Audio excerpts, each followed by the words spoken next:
नमस्कार, आप देख रहे हैं देश का नंबर 1 चैनल रिपब्लिक भारत। आपके साथ मैं हूं सुमित चौधरी। ऑल इंडिया इमाम ऑर्गेनाइजेशन के प्रमुख मोहम्मद इलियासी के खिलाफ जो है वो फतवा जारी किया गया है। दरअसल ये बड़ी जानकारी मिल रही है, आपको बताएं कि 22 जनवरी को रामलला की प्राण प्रतिष्ठा समारोह में शामिल होने पर फतवा जारी किया गया है।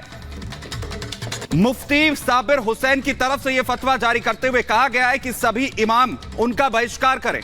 तो ऑल इंडिया इमाम ऑर्गेनाइजेशन के प्रमुख हैं उमर अहमद इलियासी, और आपको बताएं इनके खिलाफ फतवा जारी करते हुए मुफ्ती साबिर हुसैन की तरफ से यह कहा गया है कि सभी इमाम उनका बहिष्कार करें। और मसला है 22 जनवरी को रामलला की प्राण प्रतिष्ठा समारोह में शामिल हुए थे अहमद इलियासी, जिसे लेकर यह फतवा जारी हुआ।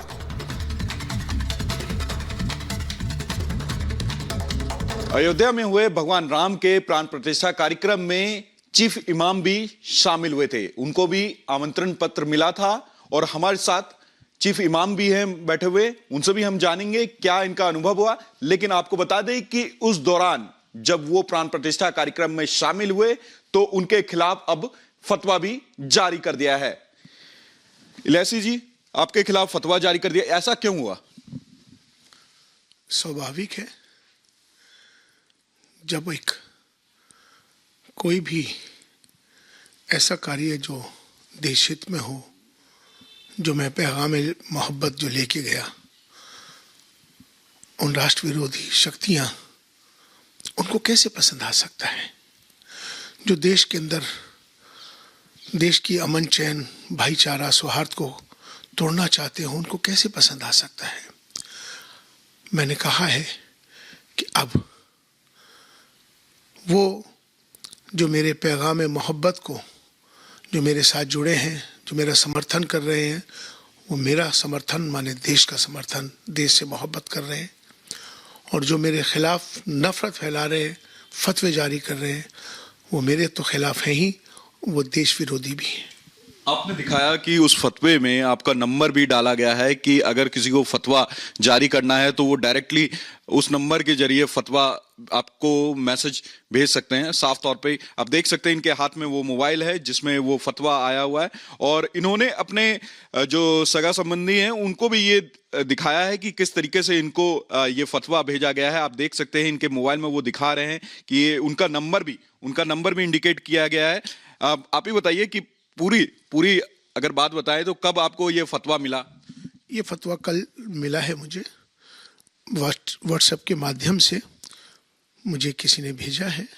और तमाम पूरे देश भर से मैं जब से प्राण प्रतिष्ठा कार्यक्रम से जब से लौटा हूँ, जब से ये लोगों में सोशल मीडिया पर और तमाम सारे चैनल्स पर ये बात वाज़ेह हो गई कि मेरी उपस्थिति वहाँ दर्ज हुई है, उसको लेकर देश भर के और विदेशों से तमाम सोशल मीडिया पर और तमाम व्हाट्सएप ग्रुप्स पर मेरे ख़िलाफ़ बहुत सारी नफ़रत अंगेज़ चीज़ें चलाई जा रही हैं।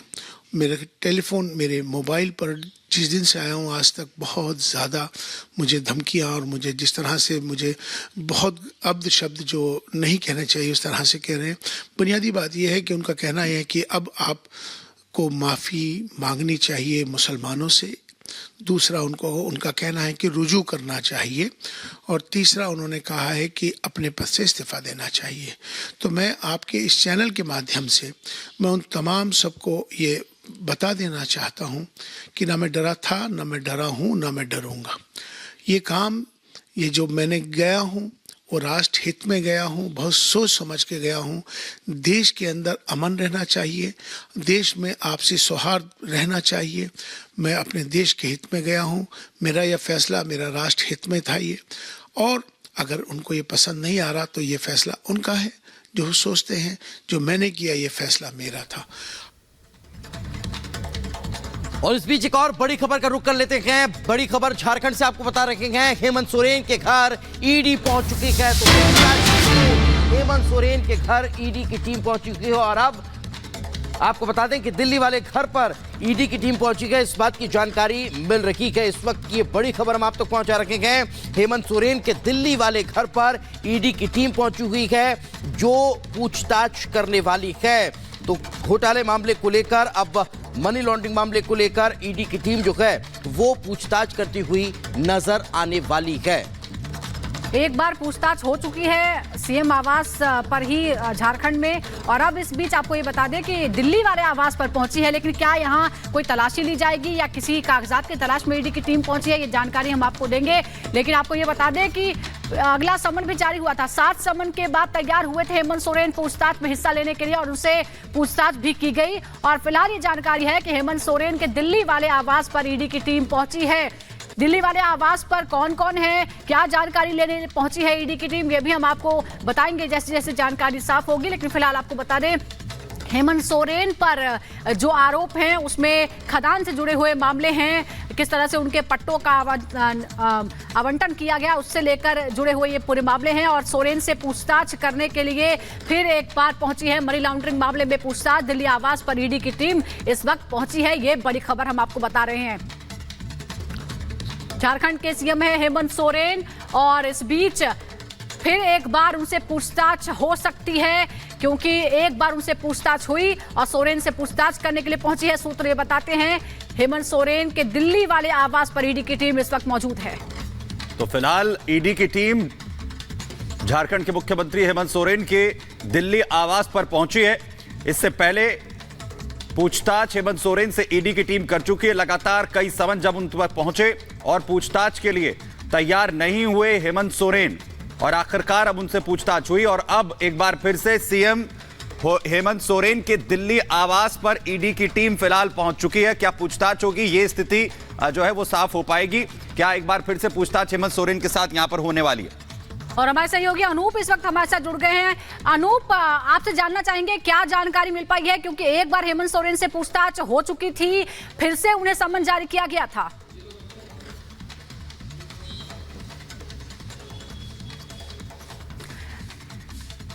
संपर्क नहीं हो पाया, फिर हम बात करने की कोशिश करेंगे। फिलहाल आपको बड़ी खबर बता दें कि सीएम हेमंत सोरेन से एक बार फिर पूछताछ करने के लिए ईडी की टीम उनके दिल्ली वाले आवास पर पहुंची है, क्योंकि बताया जा रहा है कि वो दिल्ली में ही मौजूद हैं और दिल्ली वाले आवास पर ईडी की टीम पहुंची है। एक बार उनसे पूछताछ कर चुकी है, कई समन को उन्होंने स्किप किया और उसके बाद जाकर उनसे पूछताछ हो पाई। और अब 10वां नोटिस भी जारी हो चुका है। उसके बाद अब दिल्ली वाले आवास पर हेमंत सोरेन की पहुंची है ईडी की टीम। बताया जा रहा है कि हेमंत सोरेन दिल्ली में ही है और इसीलिए ईडी की टीम दिल्ली वाले आवास पर पहुंची है उनसे पूछताछ करने के लिए। दरअसल 29 तारीख से लेकर 31 तारीख तक ईडी की तरफ से उन्हें समन किया गया था कि पूछताछ के लिए, कि उनसे पूछताछ जो है वो ईडी की टीम करना चाहती है। और इसी के बाद दिल्ली का जो कार्यक्रम है वो हेमंत सोरेन की तरफ से बनाया गया। अनूप हमारे सहयोगी खबर पर जानकारी के साथ जुड़ रहे हैं। अनूप, क्या जानकारी है, क्या हेमंत सोरेन दिल्ली में फिलहाल मौजूद हैं और ईडी की टीम जिस तरीके से पहुंची है, क्या यही पूछताछ होगी? बिल्कुल बिल्कुल, मैं आपको बता दूं सुमित कि देर रात हेमंत पहुंचे हैं दिल्ली, और सबसे बड़ी बात कि उन्हें 8वां समन मिला था पूछताछ के लिए, और उससे पहले वो ईडी की टीम सीएम आवास जाकर हेमंत सोरेन से पूछताछ कर चुकी थी। लेकिन उसके बाद उनको समन दिया गया, उसके बाद अचानक पता नहीं चल पाया, लेकिन हेमंत दिल्ली पहुंच जाते हैं और आज ईडी की टीम दिल्ली में उनके आवास पर पहुंची है, उनसे पूछताछ की जाएगी ऐसी जानकारी मिल रही है। और कहा यह जा रहा है कि मनी लॉन्ड्रिंग का जो मामला है, जमीन के अवैध खरीद बिक्री से जुड़ा यह मामला, जिस पर कई लोगों की गिरफ्तारी अब तक हो चुकी है, उनके प्रेस सलाहकार से पूछताछ हो चुकी है, उनके कई कर्मियों पर शिकंजा ईडी ने कसा था, जिसके बाद लगातार हेमंत सोरेन को समन भेजा जा रहा था। 8वां समन भी उनको जारी किया गया। 7वें समन के बाद उन्होंने पूछताछ शुरू की थी सीएम आवास जाकर। हेमंत सोरेन से लगभग 8 घंटे की पूछताछ हुई थी। उसके बाद 8वां समन भी जारी किया गया था और कहा गया था कि वो ईडी को बताएं कि कहां वो पूछताछ में शामिल होते हैं। 31 जनवरी तक आखिरी तारीख दी गई थी, और ऐसे में कल अचानक हेमंत सोरेन दिल्ली रवाना हो जाते हैं। लेकिन यह आधिकारिक तौर पर पुष्टि इसकी नहीं हो पाई कि हेमंत ईडी की पूछताछ में शामिल होने के लिए गए थे या फिर नहीं। लेकिन आज सुबह देखिए ये जानकारी मिल रही है कि ईडी की टीम जो है दिल्ली दफ्तर पहुंच चुकी, दिल्ली आवास पर हेमंत सोरेन के पहुंची, अब वहां उनसे पूछताछ होगी ऐसी संभावना जताई जा रही है। फिलहाल जो जानकारी मिल रही है कि ईडी की टीम वहां पहुंची है, उनसे पूछताछ होगी इस जमीन, कथित घोटाले जमीन को लेकर। कई लोगों की गिरफ्तारी के बाद इसमें सीएम हेमंत सोरेन का नाम सामने आया था, कथित दस्तावेज भी मिले थे। हालांकि सीएम इससे लगातार इनकार करते हैं, लेकिन ईडी अपना काम कर रही है, जांच एजेंसियों के पास पर्याप्त सबूत है, ऐसा ईडी की तरफ से कहा जा रहा था। उसी के बाबत ये पूछताछ हो रही है। सुमित, बिल्कुल अनूप, समय से पहले दिल्ली हेमंत सोरेन का पहुंच जाना और आज ईडी की टीम का हेमंत सोरेन के बंगले पर पहुंचना, क्या यह दर्शाता है कि पहले से हेमंत सोरेन को इस बात की भनक लग चुकी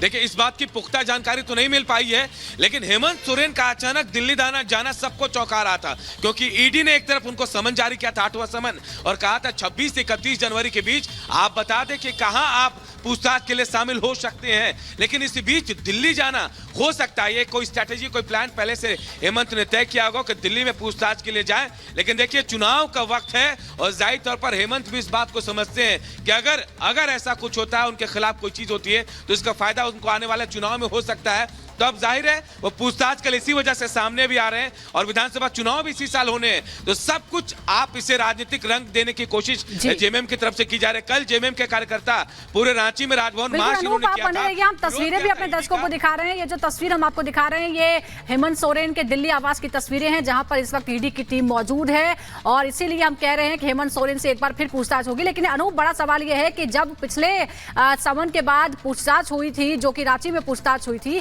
क्या उस दौरान संतुष्ट नहीं हो पाई ईडी की टीम, इसीलिए फिर से एक बार सीएम से पूछताछ करने की जरूरत है?